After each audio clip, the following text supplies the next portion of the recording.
Good morning friends. आज हम धन विधेयक को समझने का प्रयास करेंगे।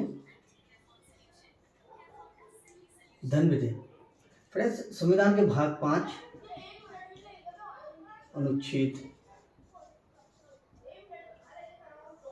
110 में धन विधेयक का वर्णन किया गया या प्रावधान किया गया।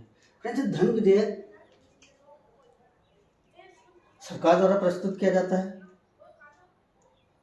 और यह धन से मुख्य रूप से धन से संबंधित होता है।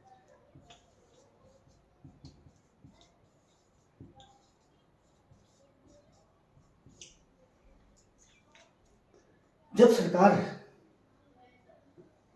किसी विषय विशेष में व्यय करती है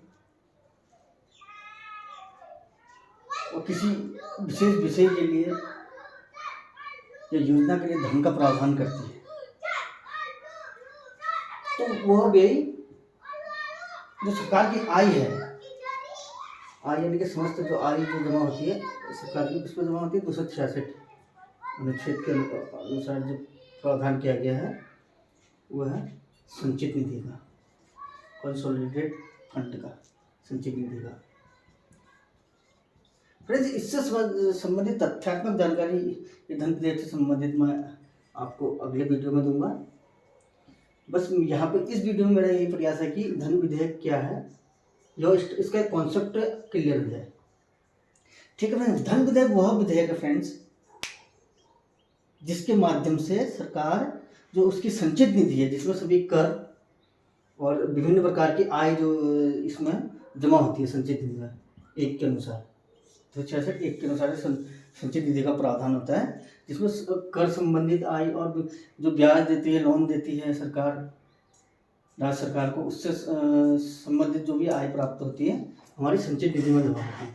यानी कि आप इसे कह सकते हैं कि वॉल्ट, एक खजाना जो होता है भारत सरकार का, वो होता है 266 में उसका प्रावधान है।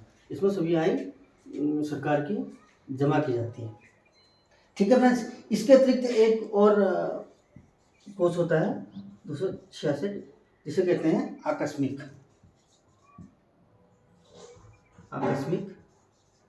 निधि। ठीक है फ्रेंड्स, ये 267 में इसका प्रावधान किया, 266 में इसका प्रावधान किया गया।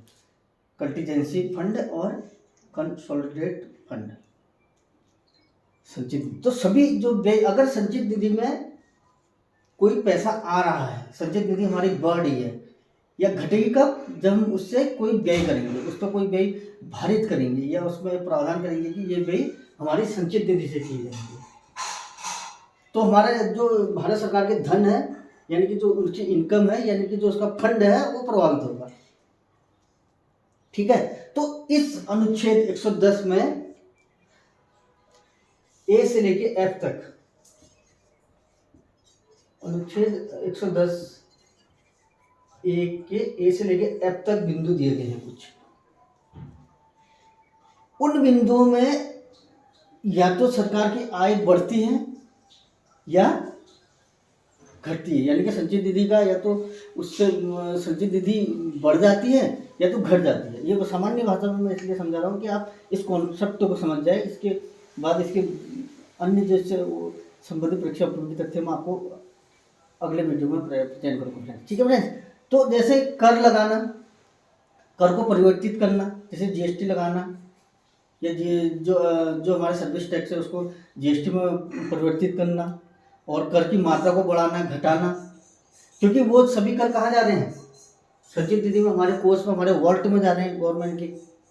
ठीक है, ये सब किस में आएंगे, हमारे धन विधेयक में आएंगे।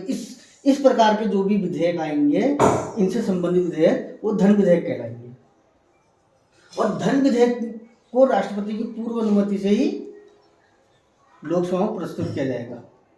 ठीक है फ्रेंड्स, और केवल सरकार, ये सरकार से मतलब है जो मंत्रिपरिषद के सदस्य होते हैं वही इसे प्रस्तुत कर सकते हैं। इसे प्राइवेट मेंबर यानी कि जो अन्य सांसद हैं वो इसे प्रस्तुत नहीं कर सकते। ठीक है फ्रेंड्स, तो इससे या तो धन की मात्रा बढ़ती है हमारे खजाने में या तो घटती है, जैसे कर लगाना और किसी व्यय को भारत के संचित निधि को भारित करना, यानी कि भैया ये यहीं से किए जाएंगे, संचित निधि से किए जाएंगे, इस प्रकार का कोई अगर बिल है, विधेयक है, तो भी इसी में आएगा।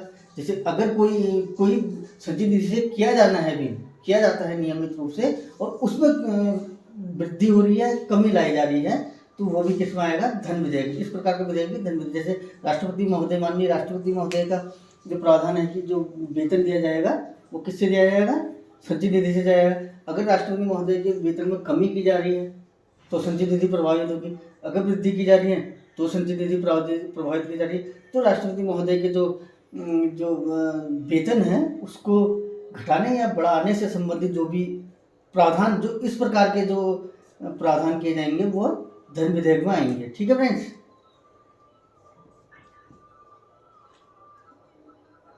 अनुच्छेद 266 में इसका जो प्रावधान किया गया है संचित निधि का, उसी से ये व्यय किए जाते हैं। और फ्रेंड्स अब जैसे भारत सरकार उधार ले रही है, बोरोइंग जो उधार भारत सरकार की है वो अगर ले रही है तो उसका बोरोइंग लेकर के कहाँ डालेगी, वो यही डालेगी संचित निधि में। ठीक है फ्रेंड्स, क्योंकि वॉल्ट क्या है, भारत सरकार का यही है संचित निधि। तो बोरोइंग किस में आ जाएगा, बोरोइंग लेने से संबंधित जो भी प्रस्ताव है, विधेयक है, वो किस में आ जाएगा, धन विधेयक में आ जाएगा। और दे रही है, अगर ऋण दे रही है तो कहाँ आ जाएगा, वो भी इसी में आ जाएगा, क्योंकि इसको प्रभावित कर रहा है। यानी कि सरकार को के खजाने को प्रभावित करने वाले जो भी विधेयक हैं वो हमारे धन विधेयक में आ जाएंगे। और इसके संरक्षण से संबंधित, इसके ऑडिट से संबंधित जो भी प्रावधान है वो हमारे धन विधेयक में आ जाएंगे। अब कुल मिला के ये कहा जा सकता है कि जो सरकार का खजाना है, जो उसका वॉल्ट है, उसको अगर घटने बढ़ने से संबंधित कोई प्रावधान किए जाते हैं या कोई विधेयक लाया जाता है तो वो किस में आ जाएगा, धन विधेयक में आ जाएगा। और अन्य भी इसमें बिंदु हैं कि भाई धन विधेयक को लोकसभा में ही प्रस्तुत किया जा सकता है, केवल सरकारी सदस्य ही इसे प्रस्तुत कर सकता है, और राज्यसभा में राज्यसभा को इसके संबंध में कोई अधिकार नहीं, केवल 14 दिन तक वो अपने पास इसे रोक सकता है और अपने परामर्श दे सकता है। और उन परामर्शों को मानने के लिए भी सरकार जो है या सरकार बाध्य नहीं है। और इसमें जो सर्टिफिकेट इसमें दिया जाता है स्पीकर महोदय द्वारा, और जो हमारे लोकसभा के अध्यक्ष होते हैं उनके द्वारा सर्टिफिकेट दिया जाता है कि ये धन विधेयक है। हालांकि उसमें स्पष्ट है कि ए से लेके एफ तक, और इसमें विशेष बात है कि ये डाउट क्रिएट करता है कि भाई किसे हम धन विधेयक कहेंगे, तो इसके लिए क्लियर जो है ए से लेके अनुच्छेद 110 से लेकर के में जो है ए से एफ तक जो बिंदु दिए गए हैं वो उन बिंदुओं से संबंधित अगर विधेयक है तो धन विधेयक कहलाएगा। तो आशा करता हूं कि आपको ये धन विधेयक का कॉन्सेप्ट समझ आ गया होगा, स्पष्ट हो गया होगा। इससे संबंधित बिंदुओं को एक प्रॉपर सीरियल में मैं आपको प्रेजेंट करूंगा अगले वीडियो में। और यहाँ को मेरा यही उद्देश्य था कि आप धन विधेयक को समझ पाएँ। और एक संक्षिप्त जो इसका कंक्लूजन मैं आपको देना चाहूँगा फ्रेंड्स, धन विधेयक मतलब सरकार के जो कोष में जो वृद्धि कर रहा है, कोष हमारे जमा कहाँ हो रहा है, कर से संबंधित आय, बोरिंग से संबंधित आय, समस्त प्रकार की आय जो हमारी किस में आ रही है, संचित निधि में, यानी कि हमारे खजाने में जा रही है। वो खजाना अगर बढ़ रहा है, उसमें कोई चीज़ डाली जा रही है, कर है और अन्य प्रकार की आय है, बोरोइंग है, उधार लिया जाना है, तो वो कहाँ जा रहा है, संचित निधि में, यानी कि हमारा जो संचित निधि बढ़ रहा है।